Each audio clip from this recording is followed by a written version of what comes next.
Hello friends, power plant के इस नई क्लास में आपका स्वागत है। आज हम बात करेंगे पावर प्लांट के एक नए चैप्टर की, जिसमें आपको एक नया टॉपिक बताया जाएगा। ठीक है, तो स्टार्ट करते हैं आज का टॉपिक। और आज का जो हमारा एक टॉपिक है उसमें नया चैप्टर है आपकी गैस टरबाइन प्लांट। ठीक है, क्या है आपकी गैस टरबाइन प्लांट। अब आपने पावर प्लांट के बारे में, कई सारे पावर प्लांट के बारे में आपने पढ़ा है, जैसा कि मैंने बताया है आपको। ठीक है, तो उसमें जो कई सारे पावर प्लांट का इंटरसेंस ये कि जैसे thermal power plant, hydro power plant और न्यूक्लियर पावर प्लांट या फिर अदर टाइप्स के जो आपके पावर प्लांट्स है उसके बारे में बताया गया है। तो उसी तरह से आपका ये आपका गैस टरबाइन प्लांट भी एक तरह का पावर प्लांट होता है। अब इसके बारे में कुछ इंट्रोडक्शन देख लेते हैं कि इसका क्या इंट्रोडक्शन है।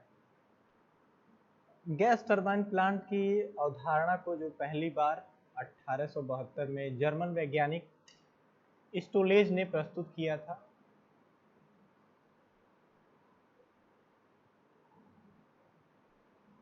ठीक है, आपका ये स्टोलेज ने प्रस्तुत किया था और पहली गैस टरबाइन का निर्माण किया गया था। यानी कि जो पहली आपकी गैस टरबाइन थी उसका निर्माण 1872 में किया गया था। लेकिन इसकी एफिशिएंसी जो थी वो बहुत कम थी। जाहिर सी बात है, किसी प्रोडक्ट को सबसे पहले जब लॉन्च किया जाता है या बनाया जाता है तो उसकी एफिशिएंसी जो है वो कम ही होती है।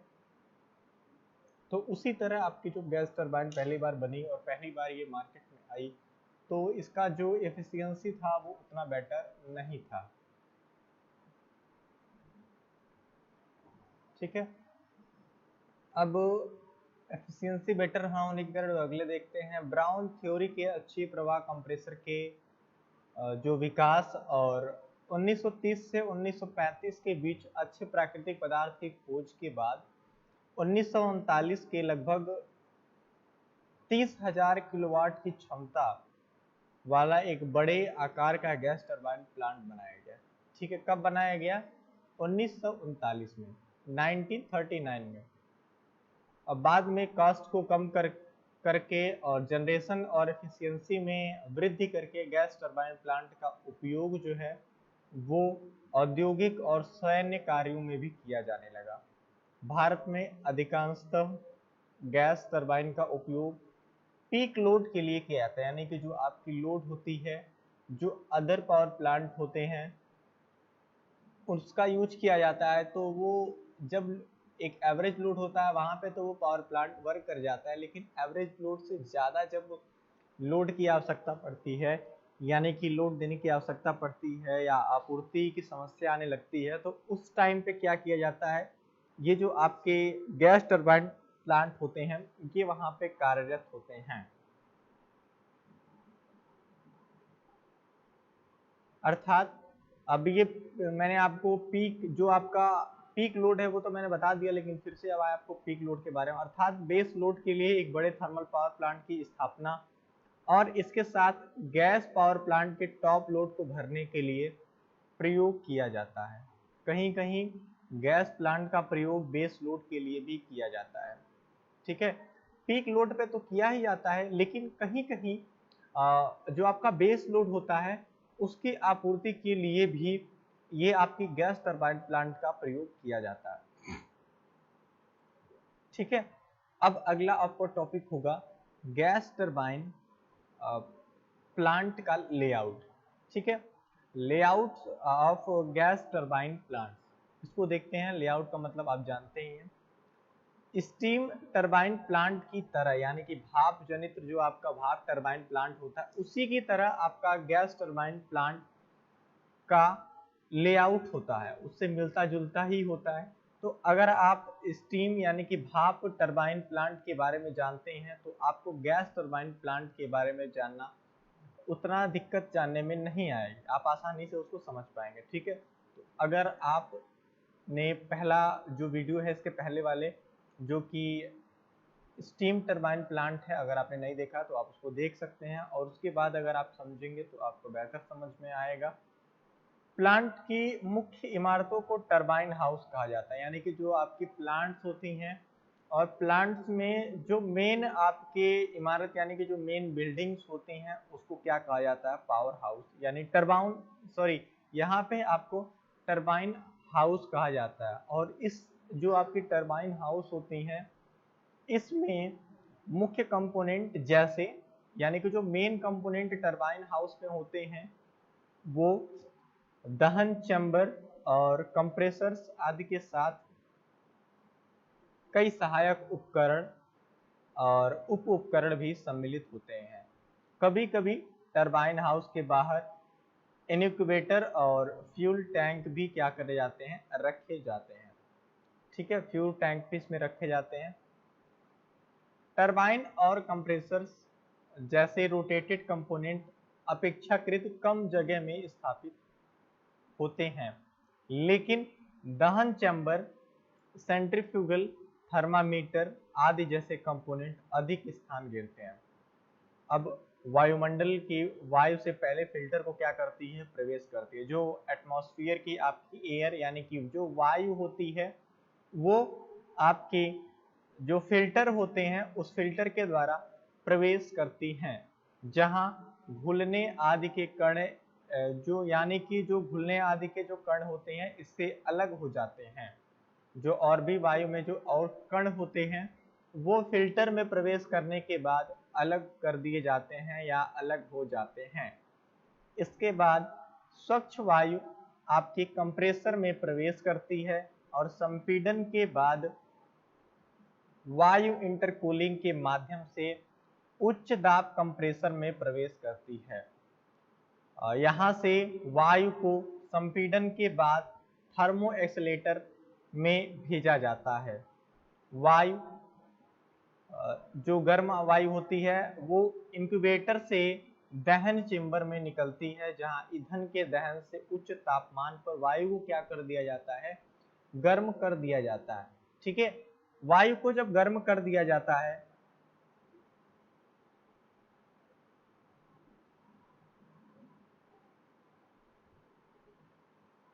और इसके बाद जो आपकी गर्म वायु व गैसें होती हैं वो उच्च दाब से क्या करती हैं, प्रवेश करती हैं और इनका विस्तार हो जाता है। यहाँ से गैसें कम दाब वाली टरबाइन में रीहीटिंग से होकर गुजरती हैं, गैसों को दोबारा फिर से गर्म किया जाता है और कम दाब वाले टरबाइन में विस्तार होता है। गैस को एक बार जो आपकी गैसेस होती हैं वो हीटेड होती हैं और उनको फिर से दोबारा गर्म किया जाता है। उच्च दाब कंप्रेसर उच्च दाब टरबाइन से जुड़े होते हैं, यानी कि जो आपके कंप्रेसर्स होते हैं वो टरबाइन से जुड़े होते हैं और कम दाब कंप्रेसर कम दाब टरबाइन से जुड़े होते हैं। एक अच्छे गैस टरबाइन प्लांट का जो अभिन्यास होता है यानी जो लेआउट होता है उसके लिए आवश्यक है कि जो सभी कंपोनेंट यानी कि जो भी कंपोनेंट आपके गैस टरबाइन प्लांट के लिए आवश्यक होते हैं या यूजफुल होते हैं इन प्लेस स्थापित किए जाएं ताकि प्लांट कुशलता से कार्य कर सके। वाल्व और पाइप की संख्या न्यूनतम होनी चाहिए। प्लांट का डिजाइन ऐसा होना चाहिए कि वायु और गैस सर्किट सुचारू रूप से कुशलतापूर्वक कार्य कर सके। ठीक है, ये बात हो गई आपके गैस जो बेस्ड पावर प्लांट होते हैं उसकी। ठीक है, अब जो आपकी बात आती है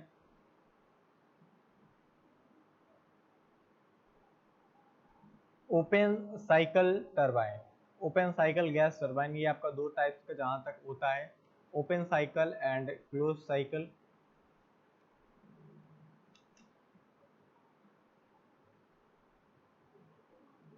पहले हम लोग पढ़ेंगे आपके ओपन साइकिल गैस टरबाइन का। मैं एक छोटा सा आपको फिगर के माध्यम से समझाऊंगा कि आपका जो ओपन टरबाइन होता है, ओपन गैस टरबाइन होता है, ये क्या होता है। एक छोटा सा फिगर है।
अब आपके सामने ये जो फिगर दिख रहा है ये है ओपन साइकिल गैस टरबाइन।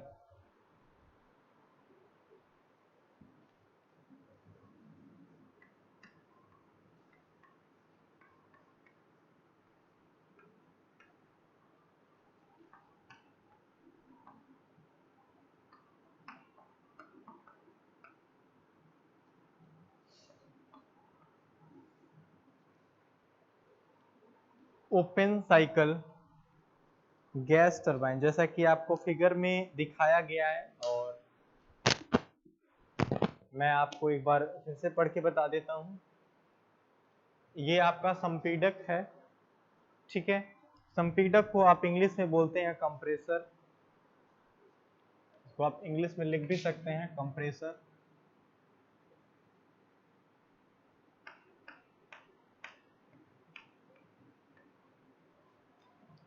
ठीक है।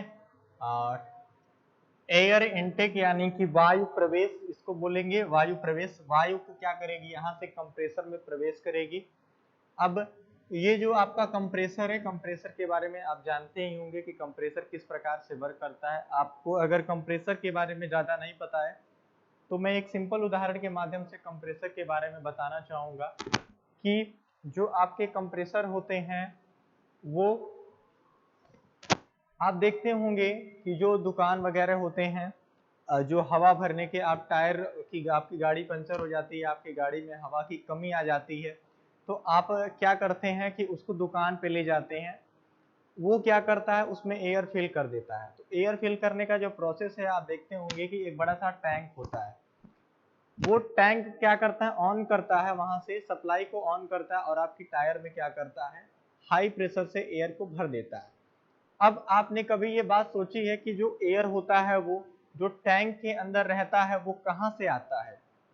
ठीक है, जो एयर रहता है वो कहाँ से आता है, अगर ये आप जान लेंगे तो आप ये जो कंप्रेसर है, कंप्रेसर को अच्छी तरह से समझ पाएंगे। ठीक है। अब वो जो बड़ा सा टैंक होता है उसमें जो एयर रहती है वो एयर एटमॉस्फेयर यानी कि वातावरण से ही एक ली जाती है। ठीक है। और एक्चुअली में उसका नाम कंप्रेसर ही होता है। ठीक। वो एटमॉस्फेयर से एयर को क्या करता है, लेता है, यानी कि इकट्ठा करता है, जो कि यहाँ दिखाया गया एयर इनटेक, और क्या करता है, उसके बाद वही एयर आपकी टायर में भर दी जाती है। ठीक है।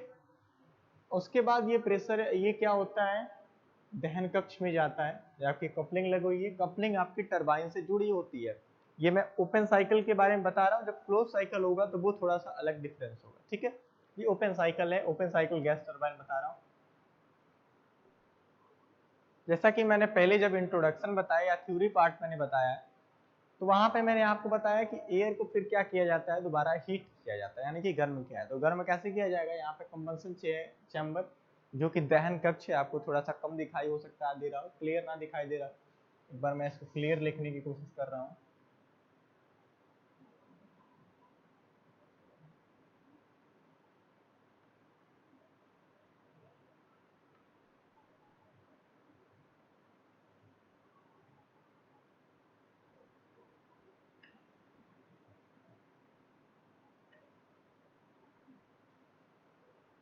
ठीक है, दहन कक्ष। उसके बाद आपका ये टरबाइन में आता है। तो टरबाइन से ज़्यादा आपके बताने की जरूरत है नहीं, टरबाइन को मैं कई बार बता चुका हूँ कि टरबाइन किस तरह से वर्क करती है और कैसे वर्क करती है। और ये पूरा साफ, ये क्या है, दोनों आपस में कपलिंग से, एक कपलिंग जो होती है बीच में, उस कपलिंग के द्वारा जुड़ा होता है। कपलिंग एक तरह का ऐसा यंत्र होता है जो कि क्या करता है, दो शाफ्ट को आपस में जोड़ने का काम करता है। ठीक है। उसके बाद ये टरबाइन मूव करती है, और टरबाइन के बाद आपकी ये इलेक्ट्रिक जनरेटर यहाँ पे लगा होता है, जो कि क्या करता है, जो इलेक्ट्रिसिटी, जो आपकी टरबाइन के द्वारा जो उसको एनर्जी मिलेगी, उस एनर्जी को क्या करेगा, वो इलेक्ट्रिक एनर्जी में कन्वर्ट कर देगा। ठीक है। अब ये तो बात हो गई फिगर की, कुछ मैं थ्योरेटिकली पार्ट भी इसमें समझाना चाहूंगा।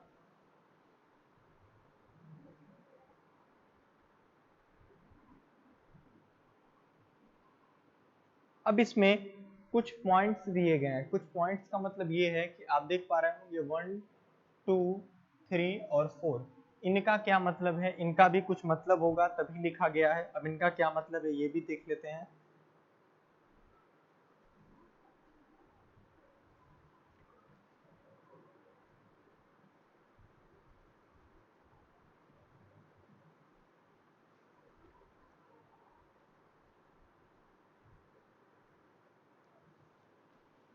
ठीक है, ये तो बेसिक हो गया आपका ओपन साइकिल, ये आपका बेसिक्स हो गया ओपन साइकिल का गैस टरबाइन का। अब देखते हैं जो अगला टॉपिक है, आउटपुट और प्रदर्शन के सुधार की विधियां। आउटपुट और प्रदर्शन में सुधार की विधियां, ठीक है। Methods of improving output and performance. Gas turbine plant की थर्मल एफिशिएंसी बढ़ाने और विशिष्ट उत्पादन पावर बढ़ाने के लिए जो आपकी कुछ विधियां होती हैं, कुछ मेथड्स होते हैं, उनका इस्तेमाल किया जाता है या उनको उपयोग में लाया जाता है। अब ये मेथड्स कौन कौन सी हैं? ये मेथड 3 प्रकार की होती हैं। पहला मेथड होता है आपका इंटरकूलिंग, सेकंड होता है रीहीटिंग और थर्ड होता है रीजनरेशन। इंटरकूलिंग, रीहीटिंग और रीजनरेशन। अब ये इंटरकूलिंग क्या होता है, पहले इंटरकूलिंग को समझेंगे। अब ये जो इंटरकूलिंग होता है इसको समझेंगे कि गैस टरबाइन साइकिल में, यानी कि जो आपकी गैस टरबाइन है उस साइकिल में ये एक प्रोसेस क्या है, साइकिल प्रोसेस कहलाता है। उस प्रोसेस में गैस टरबाइन द्वारा उत्पन्न पावर का एक बड़ा भाग कंप्रेसर को चलाने के लिए व्यय किया जाता है। जाहिर सी बात है उसके द्वारा जो आपके इस प्रोसेस के द्वारा गैस टरबाइन प्लांट के द्वारा जो आप पावर जनरेट करेंगे उसमें कुछ भाग क्या क्या हो जाता है, आपका जो कंप्रेसर होता है यानी कि एयर इनटेक जहां से हो रही है उसके बाद संपीड़क में जाता है, उसी संपीड़क की बात की जा रही है। उस संपीड़न को चलाने के लिए कुछ ऊर्जा व्यय हो जाती है, यानी कि कुछ पावर आपका खर्च हो जाता है। और कंप्रेसर को चलाने के लिए आवश्यक कार्यों को 2 चरणों में वायु को संपीड़ित करके और उसके बीच एक इंटरकूलिंग का उपयोग किया जा सकता है, ठीक है। तो उसके बीच में एक आवश्यक आपका यंत्र यानी कि इंटरकूलिंग का इस्तेमाल किया जा सकता है।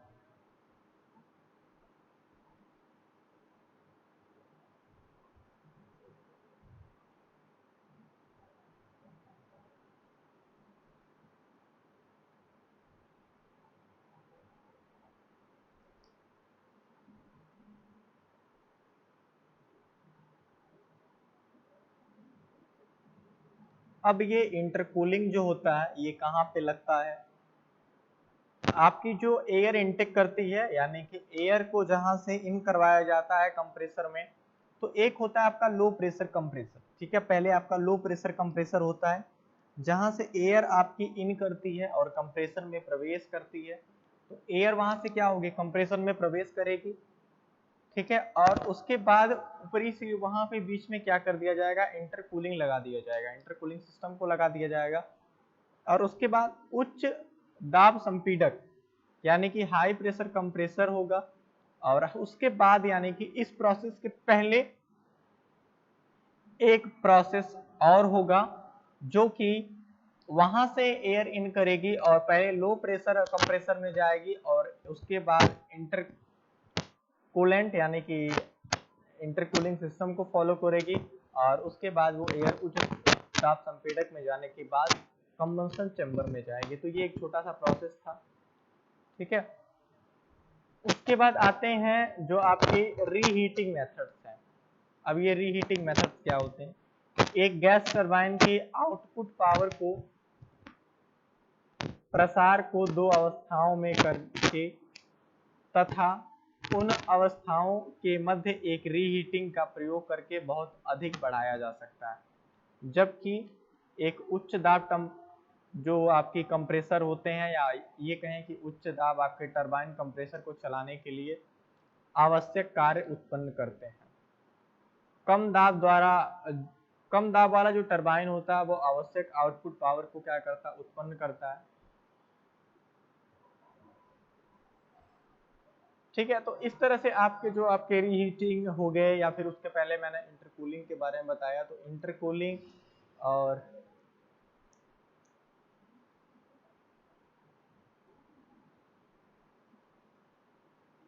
इंटरकूलिंग हो गया और आपका उसके बाद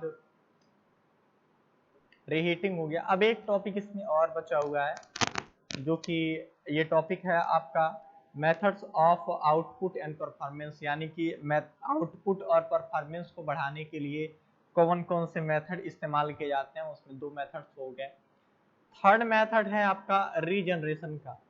जैसा कि हम जानते हैं कि वायुमंडल में जो आपकी गैस टरबाइन से निकलने वाली गर्म गैसेस हैं वो अत्यधिक हीट के कारण बनती हैं और उनका तापमान बाहरी वायुमंडल तापमान से क्या होता है, बहुत अधिक होता है। और इन गर्म गैसों का उपयोग कंप्रेसर से निकलने वाले संपीड़ित गैसों को गर्म करने के लिए क्या होता है, किया जाता है, जिससे दहन कक्ष में दहित किए जाने वाले फ्यूल की मात्रा पर्याप्त कमी होती है। इससे ईंधन और पैसे क्या होती है, दोनों की बचत होती है। ठीक है, तो ये आपका जो छोटा सा टॉपिक था। आप जो एफिशिएंसी की बढ़ाने की बात की जाए या इनडायरेक्टली आपके परफॉर्मेंस के बढ़ाने की बात की जाए तो ये सब इनसे कोरिलेट करते हैं।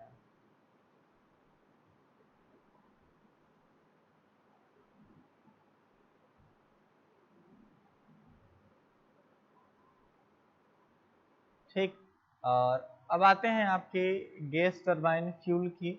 जो आपके गैस टरबाइन फ्यूल होते हैं, गैस टरबाइन फ्यूल को विभिन्न प्रकार से उपयोग किया जाता है, जो कि आपके कुछ टाइप्स के मैं आपको नाम भी बताऊंगा कि वो कौन कौन से टाइप्स होते हैं। पहला आपका होता है गैसीय फ्यूल। गैसीय फ्यूल की अगर थोड़ी सी डीपली बात की जाए यानी विस्तार पूर्वक बात की जाए, हालांकि प्राकृतिक गैस यानी गैस टरबाइन के लिए एक आदर्श फ्यूल है। ठीक है, जो आपके नेचुरल गैसेस होती हैं वो टरबाइन के लिए एक आदर्श फ्यूल मानी जाती है, लेकिन हर जगह उपलब्ध नहीं होती है। ठीक है, हर जगह क्या होता है, ये आपकी नेचुरल गैसेस हर जगह पे अवेलेबल ना होने के कारण इसके अलावा ब्लास्ट फर्नेस या निर्माता गैस का उपयोग करके गैस टरबाइन पावर प्लांट में भी किया जा सकता है। अब आती है लिक्विड फ्यूल। अब लिक्विड फ्यूल जो है वो गैस टरबाइन प्लांट में सबसे अधिक उपयोग किया जाने वाला लिक्विड पदार्थ जो है वो पेट्रोलियम है। ठीक है, आपको मैं फिर से बता दे रहा हूँ, अगर लिक्विड फ्यूल की बात की जाएगी तो गैस टरबाइन प्लांट में सबसे ज़्यादा उपयोग होने वाला जो फ्यूल है वो पेट्रोलियम पदार्थ है। और पेट्रोलियम जो पदार्थ होता है वो आपका लिक्विड ही होता है, जैसा कि आपके औसत आयल या अवशिष्ट आयल भी होता है। इन फ्यूल में मुख्य वांछित गुण उचित अस्थिरता यानी कि वॉलेटिलिटी और विस्कोसिटी भी होती है, जैसे कैलोरी मान। और इसके अलावा लिक्विड फ्यूल का पुनर्निर्माण और धूल रहित होना चाहिए। धातु के कण फ्यूल पंप और नोजल में फंस जाते हैं और मार्ग को अवरुद्ध कर देते हैं।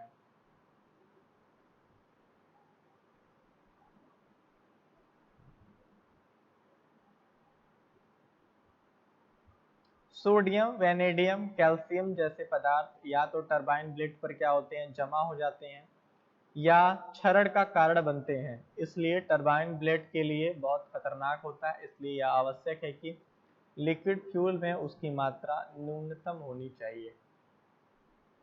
अब आपका ये हो गया लिक्विड फ्यूल। अब आते हैं सॉलिड फ्यूल पे।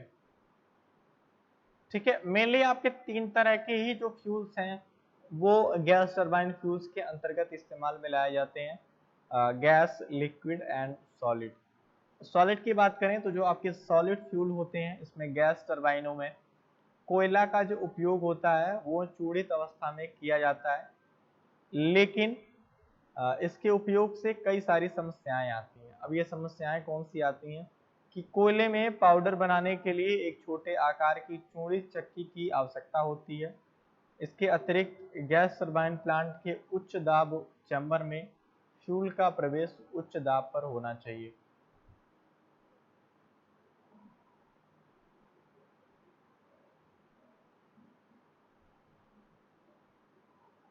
ठीक है, तो ये तो बात हो गई आपके गैस टरबाइन के फ्यूल्स की कि ये जो फ्यूल्स होते हैं वो अलग अलग तरह के होते हैं और अलग अलग तरह से होने के साथ साथ अलग अलग तरीकों से इस्तेमाल किए जाते हैं। कौन से ऐसे फ्यूल्स है जो कि असरदार होते हैं, यानी कि ज़्यादातर उपयोग में लाए जाते हैं गैस टरबाइन में।